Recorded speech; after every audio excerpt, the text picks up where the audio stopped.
Hello everyone.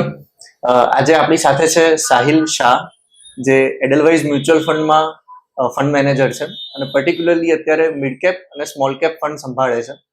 અને Edelweiss mutual fund એક નવું ફંડ લઈને આવી રહ્યું છે, મલ્ટી કેપ, તો એ પણ સાહિલભાઈ જ મેનેજ કરવાના છે. થોડું એમના વિશે ઇન્ટ્રોડક્શન આપી દઉં. એમણે બોર્ન એન્ડ બ્રોટઅપ અમદાવાદ છે. એમણે એમનું ગ્રેજ્યુએશન HL કોમર્સમાંથી કરેલું છે અને એના પછી એમણે ચાર્ટર્ડ ફિનાન્શિયલ એનાલિસ્ટ, જે ફિનાન્સ ઇન્ડસ્ટ્રીની અંદર એક રેપ્યુટેડ ડિગ્રી ગણાય છે, તો એ કમ્પ્લીટ કરેલું છે. એજ્યુકેશન પછી એ સેલ સાઇડ એનાલિસ્ટ તરીકે જોડાયેલા હતા અને 4 વર્ષ એમાં કામ કર્યું છે. એડલવાઇઝમાં જોઈન થયા 2012માં એઝ અ સિનિયર એનાલિસ્ટ અને ત્યારથી જ એ mid and small cap space observe કરી રહ્યા છે અને મેનેજ કરી રહ્યા છે. First of all, thank you so much. તમે તમારો કિંમતી સમય અમને આપ્યો. Thank you for hosting me here. Thank you so much. Yes. સૌથી પહેલા વાત કરીએ ઇન્ડિયન ઇકોનોમી વિશે. તો આ લેવલ ઉપર તમને ઇન્ડિયન ઇકોનોમીમાં શું રિસ્ક લાગે છે અને કોન્ટ્રરી શું ઓપોર્ચ્યુનિટીઝ લાગે છે? સો પહેલા અગર જો ઓપોર્ચ્યુનિટીઝની વાત કરું તો ઇન્ડિયન ઇકોનોમીમાં અત્યારે જે મેન્યુફેક્ચરિંગ સેક્ટર જે રીતે વધી રહ્યું છે, right, that is going to be a very big segment. Geopolitically, India has become more favorable to a lot of countries કારણ કે લોકોને ચાઇનાથી બહાર હવે શિફ્ટ થઈ રહ્યું છે. જે આપણે કેમિકલ સેક્ટરમાં જોયું છેલ્લા 8 વર્ષમાં જે થયું છે કે જેવો શિફ્ટ આવ્યો છે ચાઇનાથી ઇન્ડિયામાં, રાઈટ, એવો શિફ્ટ બહુ બીજા બધા અલગ અલગ સેક્ટર્સમાં આવી શકે છે.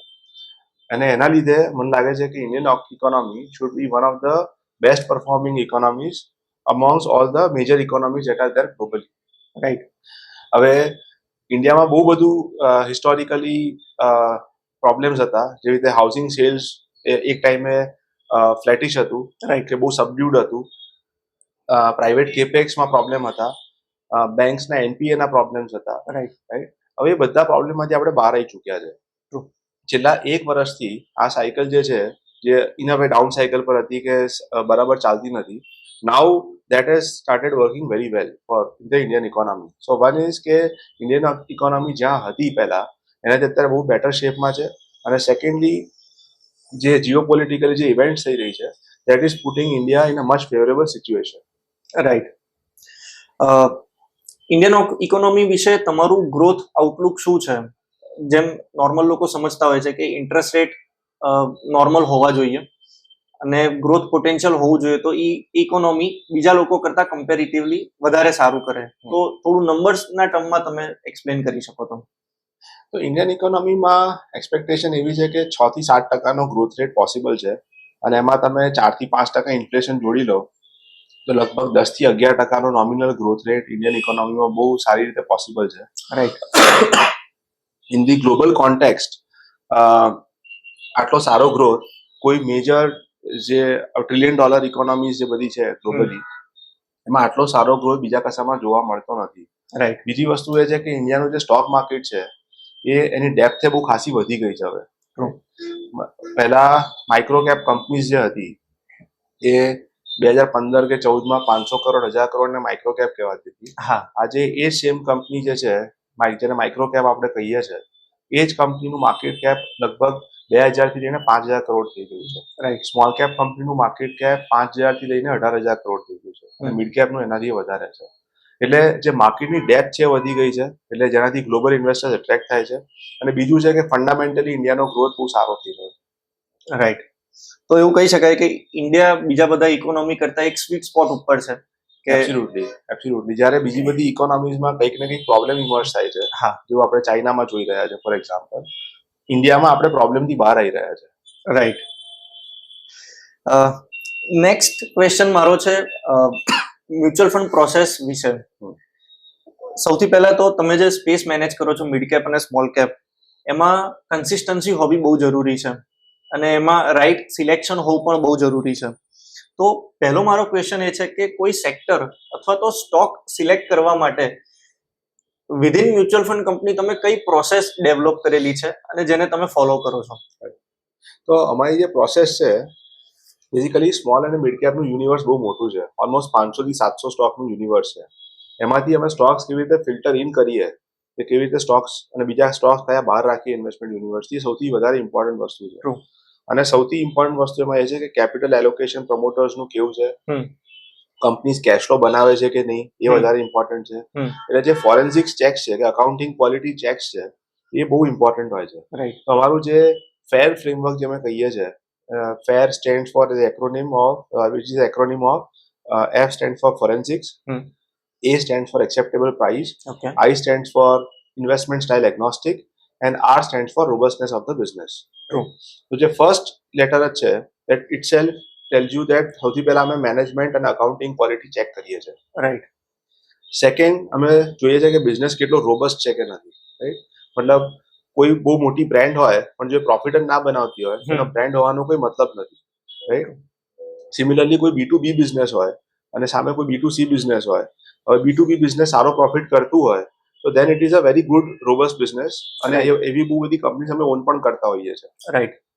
તો રોબસ્ટનેસ ઓફ ધ બિઝનેસ બહુ ઇમ્પોર્ટન્ટ છે, જ્યાં અલ્ટિમેટલી કંપનીઝે superior growth, return on capital અને કેશ ફ્લોઝ આ ત્રણ વસ્તુ જનરેટ કરવી પડે. રાઈટ. અને હિસ્ટોરિકલી એવું જોવામાં આવ્યું છે કે આ ત્રણ વસ્તુ હોય તો wealth creation over a longer period of time બહુ સારું થતું હોય છે.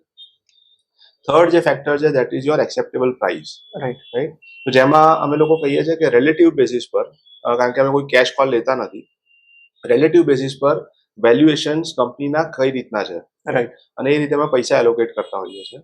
અને જે લાસ્ટ છે વિચ ઇઝ ઇન્વેસ્ટમેન્ટ સ્ટાઇલ એગ્નોસ્ટિક, અમે કોઈ એક સ્ટાઇલ ફોલો નથી કરતા કે અમે ગ્રોથ ક્વોલિટીમાં રહીશું, અમે વેલ્યુમાં જ રહીશું. રાઈટ. અમે થીમ્સ જ ખાલી કરીશું, બીકોઝ ડિફરન્ટ માર્કેટ સાયકલ્સમાં ડિફરન્ટ અલગ અલગ વસ્તુઓ ચાલતી હોય છે. એન્ડ એના માટે ઇન્વેસ્ટમેન્ટ સ્ટાઇલ એગ્નોસ્ટિક રહેવું એ બહુ વધારે ઇમ્પોર્ટન્ટ છે. તો આ અમારી પ્રોસેસ છે ફેર, જેનાથી અમે લોકો સૌથી પહેલા જે મોટું યુનિવર્સ છે એમાંથી ફિલ્ટર આઉટ કરીને એક નાનું યુનિવર્સ, ઇન્વેસ્ટમેન્ટ યુનિવર્સ બનાવીએ છીએ, જે અમારું અમે ઇન્વેસ્ટેબલ યુનિવર્સ કહેતા હોઈએ છીએ, જે લગભગ 300-350 સ્ટોકનું હોય છે. ઓકે. અને એમાંથી અમે લોકો પછી પોર્ટફોલિયોમાં સિલેક્ટ કરીએ કે એ ટાઈમ ઉપર કયો સ્ટોક વધારે સારો લાગે છે, that goes into our portfolio. Okay. True. So આ ક્વેશ્ચન પૂછવા પાછળનો એક હેતુ એ હતો કે આપણે મોટેભાગે મ્યુચ્યુઅલ ફંડ સ્કીમને એક સ્કીમ તરીકે ઓળખતા હોઈએ છીએ, પણ એમાં પણ પોર્ટફોલિયો ડેવલપ કરવા માટે ફંડ મેનેજર અને રિસર્ચ ટીમ કેટલું મહેનત કરતી હોય છે અને કયું મોડલ અને પ્રોસેસ ફોલો કરતી હોય છે, તો એ આપણે વધારે ઇનડેપ્થ સમજી શકીએ. સર, ઘણી વખત સેક્ટર ઇન્ડેક્સની અંદર કોઈ સેક્ટરનું વેઇટેજ વધારે હોય, પણ તમારા રિસર્ચ પ્રમાણે એ સેક્ટર તમને સુટેબલ ના લાગતું હોય, અથવા તો કોન્ટ્રરી કે કોઈ સેક્ટરનું વેઇટેજ ઓછું છે પણ તમને એની અંદર ગ્રોથ આઉટલુક બહુ સારો લાગે છે, તો એ સિચ્યુએશન તમે કઈ રીતે મેનેજ કરો છો along with your research team? તો બેઝિકલી અમે લોકો સેક્ટર ઓવરવેટ અંડરવેટ અમારું રહેતું હોય છે. જેવી રીતે સ્મોલ મિડ કેપની જે પોર્ટફોલિયોઝ હું જોઈ રહ્યો છું એને અગર જોઉં તો અત્યારે અમે લોકો આઈટી કેમિકલ્સમાં થોડા અંડરવેટ છે, ઓટોમોબાઈલ્સ અને મેન્યુફેક્ચરિંગ સાઇડ પર ઓવરવેટ છે, કન્ઝમ્પશન સાઇડ પર થોડા અંડરવેટ છે. રાઈટ. તો જે અમારો જે કોલ હોય છે, જે તમે બરાબર રીતે કીધું કે એ વેલ્યુએશન અને અર્નિંગ્સનું આઉટલુક કેવું છે એ બેના કોમ્બિનેશન પર ડિપેન્ડ કરે છે. રાઈટ. હવે સૌથી ફેવરેબલ સિચ્યુએશન એવી હોય કે જ્યારે તમને અર્નિંગ્સ ગ્રોથ સૌથી સારું દેખાતું હોય અને વેલ્યુએશન તમને રીઝનેબલ ભાવ પર મળતું હોય. રાઈટ. એવી સિચ્યુએશનમાં અમે લોકો ઓવરવેટ જતા રહીએ. રાઈટ. તો ફોર એક્ઝામ્પલ લેટ્સ સે ઓટોમોબાઈલનું સ્મોલ કેપ ઇન્ડેક્સમાં વેટ 4% હોય, મને લાગતું હોય કે automobiles will be one of the best performing sector over next 2 to 3 years. તો પછી અમે એમાં લોકો 3%, 4% ઓવરવેટ જતા રહીએ. સિમિલરલી અમને કશા વસ્તુમાં લાગતું હોય કે વેલ્યુએશન લેટ્સ સે last year chemical companies na valuation, structurally chemical companies are expected to do well, right?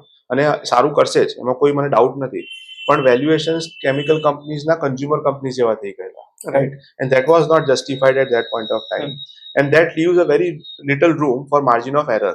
Right. તો અમે લોકો અંડરવેટ જતા રહ્યા. રાઈટ. હવે સ્ટ્રક્ચરલ ઓપોર્ચ્યુનિટીમાં અમે લોકો ઝીરો વેટ પર ના જઈ શકીએ, right, because it is a structural opportunity. એમાં ટાઈમ કરેક્શન આવશે, એમાં એકચ્યુઅલ કરેક્શન આવવાના ચાન્સીસ બહુ ઓછા થઈ જાય. તો આ બધા ફેક્ટર્સ જોઈને અમે લોકો underweight overweight sectoral position decide કરતા હોઈએ છીએ. But what we make sure is that we don't go completely overboard a sector. Right. કારણ કે અમે કોઈ થીમેટિક ફંડ રન નથી કરી રહ્યા, અમે ડાયવર્સિફાઈડ ફંડ રન કરી રહ્યા છે. અને ઇન્ડિયામાં કયું સેક્ટર ક્યારે ચાલશે એ ભાગ્યે કોઈને ખબર પડતી હોય છે. Right. People are always late in identifying sector or getting out of sector. તો કમ્પ્લીટલી કોઈ સેક્ટરમાંથી બહાર જતા રહેવું, એ કોઈ સેક્ટરમાં બહુ વધારે પડતું ઓવરવેટ રહ્યું, that is also not advisable. અમે લોકો એ ફોલો કરીએ છીએ કે રફલી 5% જેવી લિમિટ રાખીએ છીએ versus the index and our peers. Okay, great. થોડું રિસર્ચ ટીમ વિશે મારે જાણવું છે કે જે મિડ કેપ સ્પેસ તમે મેનેજ કરો છો, તો એમાં કેટલા રિસર્ચ એનાલિસ્ટ તમારી પાસે છે અને એક્ટિવ કવરેજ જે કહેવાય તો એ કેટલી કંપનીઝનું આપણે હાલ કરી રહ્યા છીએ? તો ટોટલ જે અમારી ટીમ છે, અમારી મ્યુચ્યુઅલ ફંડ સાઇડ ઉપર અમે ઓલમોસ્ટ 5 થી 6 ફંડ મેનેજર્સ છે અને ઓલમોસ્ટ 5 થી 6 રિસર્ચ એનાલિસ્ટ છે. આ અમારી ટોટલ ટીમ સાઇઝ છે. છેલ્લા 5 વર્ષમાં અમે લોકોએ ઇન્વેસ્ટમેન્ટ ટીમ પાછળ બહુ બધું ઇન્વેસ્ટમેન્ટ કર્યું છે. રાઈટ. અને અમારી ટીમ એક્સપાન્ડ ઓલરેડી થઈ ચૂકી છે અને ઓલરેડી થઈ રહી છે. હા. તો અમારું હંમેશા ફોર્ટે એ જ રહેવાનું છે કે as a manufacturer or as a research house or as a investment house અમારું ઇન્વેસ્ટમેન્ટ ટીમ પર બહુ વધારે ફોકસ રહેશે in terms of investment team. અને જેટલા સ્ટોક્સ કવર કરી રહ્યા છે, જેમ મેં તમને કીધું, ઓલમોસ્ટ 350 સ્ટોક જેવા કવર કરી રહ્યા છે actively. Okay, mid cap universe ઉપર આવીએ તો ફંડામેન્ટલ હું મારા ઇન્વેસ્ટર્સને ગાઈડ કરું કે માર્કેટ કેપ પ્રમાણે 101 થી લઈ અને 250 સુધી જે સ્ટોક્સ આવતા હોય છે, એટલે ટોટલ 150 સ્ટોકનું યુનિવર્સ છે, તો એને મિડ કેપ યુનિવર્સ તરીકે કહેવાય છે. અને જેટલા પણ મિડ કેપ ફંડ છે તો એ મિડ કેપ ઇન્ડેક્સને ટ્રેક કરતા હોય છે. ઇન્વેસ્ટર્સને એ જણાવો કે મિડ કેપ યુનિવર્સ એ લાર્જ કેપ કરતા કેટલું અલગ છે ઇન ટર્મ્સ ઓફ સેક્ટર્સ, કે કયા સેક્ટર જે લાર્જ કેપમાં નથી અને મિડ કેપમાં છે, and in terms of opportunity as well. તો હું સ્મોલ અને મિડ કેપ બેવ કવર કરી લઉં છું, True. રાઈટ? કારણ કે ઇન અ વે ખાસા એવા સેક્ટર્સ એ બેની વચ્ચે સેમ છે જે Sure. મે બી લાર્જ કેપ્સમાં નથી. તો લાર્જ કેપ્સમાં ફોર એક્ઝામ્પલ બહુ બધી જે ઇમર્જિંગ ઓપોર્ચ્યુનિટીઝ છે ઇન્ડિયામાં, લેટ્સ સે કેમિકલ સ્ટોક્સ, રાઈટ? તો કેમિકલ સ્ટોક્સ અત્યારે આટલા બધા કેમિકલ સ્ટોક્સ આવ્યા પછી એ લોકોનું market cap almost 10x 20x થયા પછી પણ ખાલી એક જ કેમિકલ સ્ટોક છે જે અત્યારે લાર્જ કેપ બન્યો છે. ઓકે, બટ જ્યારે બીજા બધા કેમિકલ સ્ટોક્સ સ્ટાર્ટિંગમાં તો સ્મોલ જ કેપ હતા, સ્મોલ માઇક્રો કેપ હતા, પણ હજી સુધી પણ સ્મોલ અને મિડ કેપ પર રહ્યા છે. રાઈટ. તો આ બધી જે ઇમર્જિંગ ઓપોર્ચ્યુનિટીઝ છે ઇન્ડિયામાં, એ બધી સ્મોલ મિડ કેપમાં જોવા મળે છે, જે લાર્જ કેપમાં જોવા નથી મળતી. By definition emerging opportunity means કે સ્મોલ કે મિડ જ કંપની હશે. સિમિલરલી ઇલેક્ટ્રોનિક મેન્યુફેક્ચરિંગ સર્વિસીસની વાત કરીએ, અને બહુ બધા સ્ટોક્સ એમાં અત્યારે હમણાં નવા લિસ્ટ પણ થઈ રહ્યા છે. એ બધા સ્ટોક્સ જે છે એ પણ બધા સ્મોલ અને મિડ કેપ સ્પેસમાં જ છે.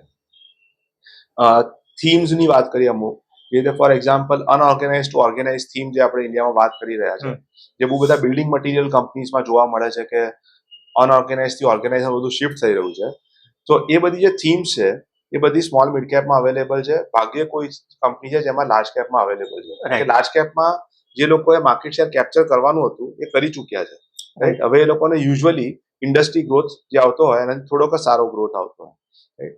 સો આ બધી જે થીમ્સ છે, ફોર એક્ઝામ્પલ ઇન્ડિયામાં આપણે હંમેશા પર કેપિટા જીડીપી અને પેનિટ્રેશનની વાત કરતા હોઈએ છીએ કે બહુ બધી વસ્તુમાં પેનિટ્રેશન ઓછું છે, weather it is air conditioner, automobiles, washing machine, બહુ બધી વસ્તુઓ છે. તો એ બધી જે વસ્તુઓ છે એ બધી મોટા ભાગની સ્મોલ અને મિડ કેપમાં છે. The largest AC manufacturer in India is a mid cap company, it is not a large cap company. So lot of these opportunities are available in the small and mid cap space, જે large કેપમાં available નથી. પણ large કેપમાં અમુક stable companies available છે જે in a way small mid કેપમાં પણ નથી. So for example large કેપમાં તમને કોઈ બેંક જોઈતી હોય જેની લાયબિલિટી ફ્રેન્ચાઇઝ બહુ સ્ટ્રોંગ હોય, જેનું બ્રાન્ચ નેટવર્ક બહુ સ્ટ્રોંગ હોય, જેની લોન બુક બહુ સારી રીતે ડાયવર્સિફાઈડ હોય, એ બધી તમને વધારે લાર્જ કેપમાં જોવા મળશે, સ્મોલ મિડ કેપમાં જોવા ઓછી મળશે. Right? Similarly some of the best FMCG companies are available in large caps, but they are not available in small and mid. Right.